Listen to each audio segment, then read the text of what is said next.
সবার রিকোয়েস্টে শেয়ার করি। ওকে, যাই হোক, এটা শুনে আজকেই ভুলে যাবেন, আর আমার আম্মুকে বলবেন না, কেমন?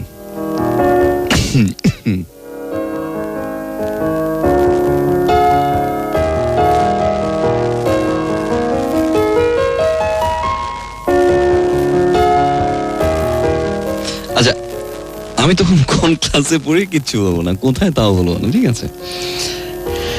আমি তখন একটু পড়াশোনায় সিরিয়াস হয়েছিলাম।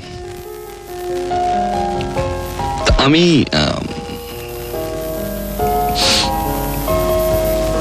যেখানে পড়তাম ওইখানে একটা জানলা ছিল, তো জানলার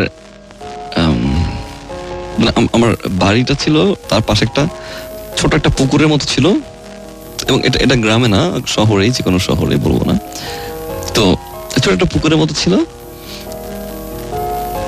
তারপরে একটা বাড়ি ছিল, 3-4টা বাড়ি ছিল। তো আমার জানলা বরাবর বারান্দা একটা বাড়ি ছিল আর কি। আমার জানালা থেকে বরাবর যে বারান্দাটা দেখা যায়, একদিন আমি রাত তখন 1টার মতো বাজে পড়ছিলাম। তো আপনারা জানেন যে রাতে যখন কোন একটা রুমে এরকম লাইট জ্বলে, এটা দূর থেকে দেখা যায়। তাই আমি পড়ছিলাম, তো হঠাৎ করে দেখলাম যে ওই দূর থেকে বারান্দায় কেউ দাঁড়িয়ে আছে। তা আমি দেখে না দেখার মানে একটু চোখ পড়ছে, আবার পড়াশোনা করলাম, আধা ঘন্টা পর আবার দেখি সে এখন দাঁড়িয়ে গেছে।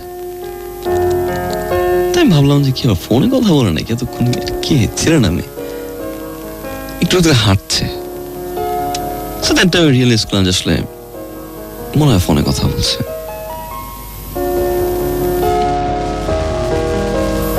তারপর যখন রুমে ঢুকলো, তখন দেখলাম আসলে একটা মেয়ে, কিন্তু ফোনে না, এমনি দাঁড়িয়ে মানে হাঁটছিল, কিন্তু এতক্ষণ হাঁটলো, ফোন দেখিনি আমি।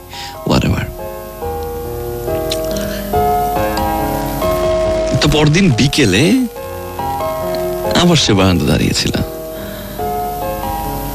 আমার রুমে ঢুকে জানালা দিকে একটু মানে প্রথমে দাঁড়িয়ে থাকি, তারপর দেখি সে আসলো, বারান্দা আসলো। দূর থেকে ঝাপসা ভালো লাগছিল আমার কাছে, ঠিক আছে? বাই দ্য ওয়ে, তখন ছোট ছিলাম, আল্লাহ মাফ করো। ওকে, তো 1 দিন 2 দিন 3 দিন, তাই আমি বারবার একটা জিনিস খেয়াল করতাম, সে আমার জানালা বরাবর তাকিয়ে থাকতো, এই বরাবর একটু বাঁকা ভাবে তাকাতো, আবার চোখ সরাতো, তাকাতো। আমি ইন্টারেস্টিং লাগে আমার কাছে বিষয়টা। একদিন একটু মজা করে আমিও দাঁড়িয়ে থাকি, তো সেও দাঁড়িয়ে থাকে। তখন আসলে সন্ধ্যা।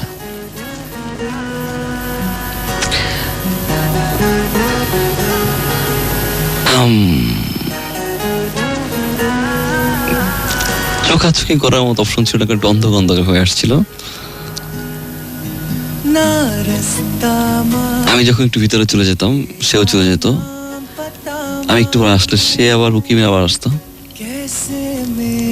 ওই সময়টা না এক ধরনের রোমান্টিক একটা ব্যাপার স্যাপার ছিল।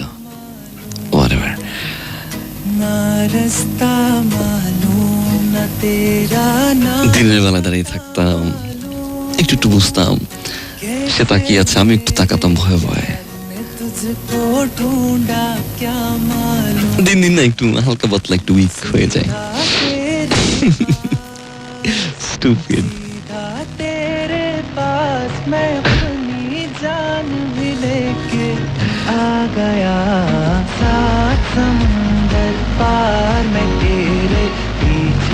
আমি যেখানে পড়তাম, স্কুল কলেজ যাই হোক না কেন, সেখান থেকে ব্যাক করে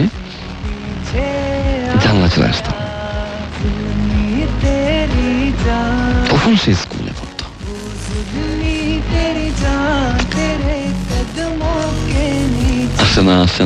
আসে না।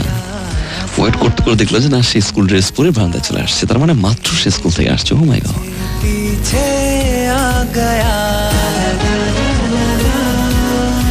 ভালো লাগতো। রাত 1টা একটা পর্যন্ত পড়াশোনা করে আমি জানলার কাছে 3-4টা পর্যন্ত বসে থাকতাম, সেও বারান্দার এখানে বসে থাকতো।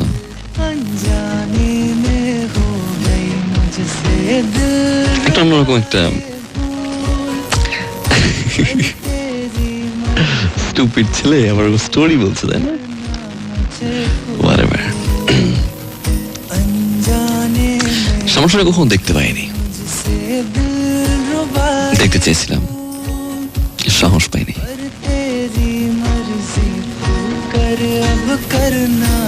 অনেক অপশন ছিল, ট্রাই করে পাইনি।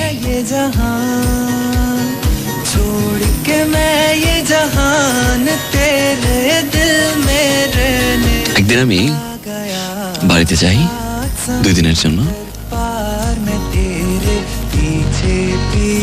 2 দিন পর বাড়ি থেকে আসি, জানালার কাছে চলে আসি চটপট করে, সে আসে না,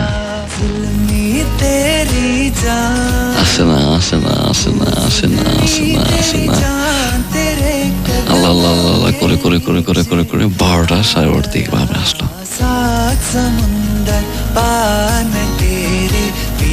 আমি কি করবো, বোকার মতো না কানে হাত দিয়ে মানে দূর থেকে বলছি যে আমি সরি ফিল করছি, I'm so sorry, মানে বুঝাচ্ছি। আবার ভিতরে চলে গেল, একটা রাগ অভিমান। ওকে,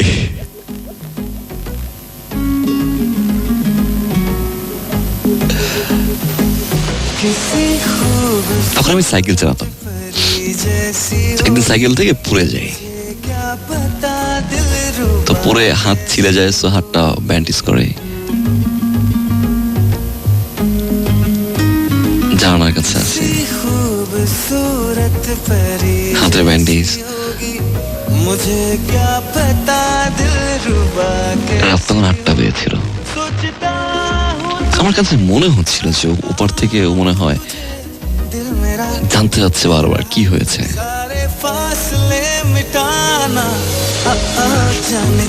কিভাবে বলবো, কিভাবে বুঝাবো, কথা বলতে পারছি না। বাবাদের সাইনগুলো শিখতে হবে অ্যাটলিস্ট। ফ্রেন্ডদের কাছ থেকে শুরু করে 4-5 জনের কাছে একটু জানতে চাইলাম কি করব, কি কি সাইন ইউজ করবো। অনেক কষ্ট ফ্রেন্ডরা শিখালো আই লাভ ইউ বলাটা সাইন দিয়ে।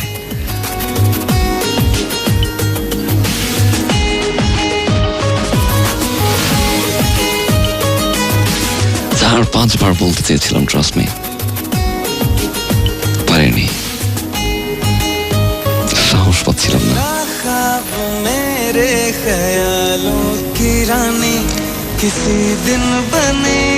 3 মাস চলতে থাকে ভাবে। ফ্রেন্ডরা কত কিছু বলে আমাকে, ভীতু কাপুরুষ। একমাত্র মনের সিচুয়েশনটা আমি বুঝতাম।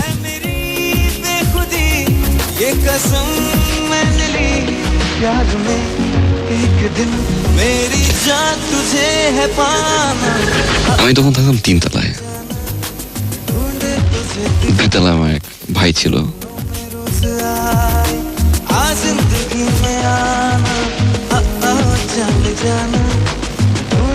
সে একদিন বাসার ছাদে আসে,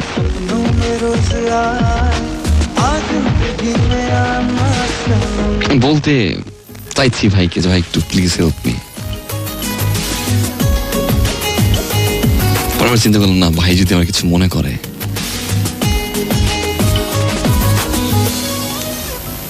ভাইকে বলার জন্য ছাদে আসি, আমি নিয়ে আসি ভাইকে। ভাইকে বলবো না থাক,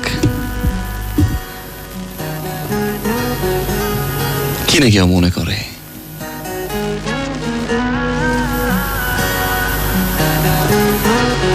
ভাই এক এক কথা বলে যাচ্ছে, এটা ওটা বলে যাচ্ছে। আমি খুব চেষ্টা করছি ভাইকে বলবো, জানাবো যে ভাই এই সমস্যা, तुझको ढूंढा क्या मालूम বলতে যাই থেমে যাই ना रास्ता मालूम ना পারছি না মানে কোনোভাবে হঠাৎ করে দেখি সে মেয়েটাও ছাদে তার বিল্ডিং এর ছাদে ঘুমের আলসেমিতে আমি না মানে লজ্জা আমি কি করবো তুই ঘুম থেকে উঠতে অভিমানে তো কি বলবো? কিছুই আমার কাঁধে স্পর্শ করে তোর দেখলাম মেয়েটা তার ছাদের সামনে আগালো নির্জনে হারিয়েছি আজ শুধু তুই আর আমি মেঘের কোণে ভাই জানি কি বলতেছিল আমি খেয়াল নাই একটু তাকিয়েছিলাম হাসি তুই বোকার মতো করে আয় মুখ ভিজিয়ে বৃষ্টি দিয়ে দূর আকাশ কেন জানি মনে হচ্ছিল আমার হাত পায়ে কোনো শক্তি নেই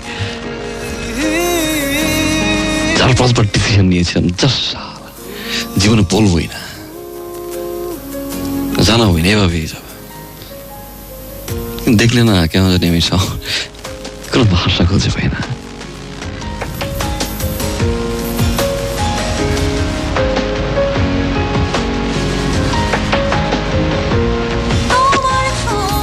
ভাইকে কি এখন বলেই দেবো যে ভাই প্লিজ হেল্প মি এই সমস্যা বললে হয়তো ভাই এখনই একটু হেল্প করতে পারে হয়তো এখনই মানে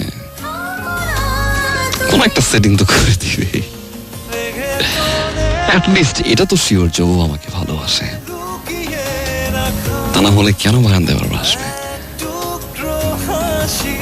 কেন এতটা সময় ধরে থাকে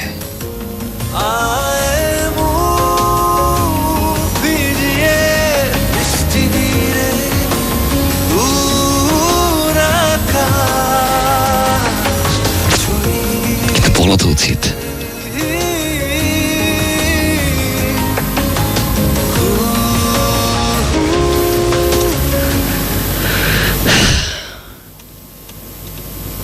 পরে শুনতে পারি ওইটা ওই ভাইয়ের গার্লফ্রেন্ড ভাইয়ের রুমটাও ছিল আমার রুমের নিচে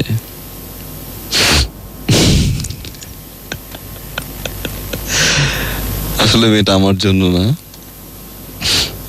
ওই ভাইয়ের জন্য আসতো এবং আমি যেরকম থাকতাম তখন ভাই ওই নিচতলায় বসে থাকতো তাদের সাথে চোখে চোখে কথা হতো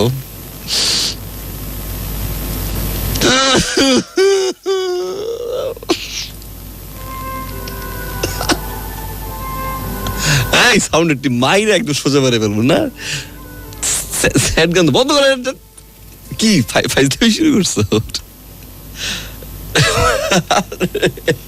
ও মাই গড ও ভাই মানে ট্রাস্ট মি আমি কোনোদিন ভাইকেও বলতে পারিনি আর সেই মেয়েটা কিন্তু নাই এখন পর্যন্ত বলতে পারিনি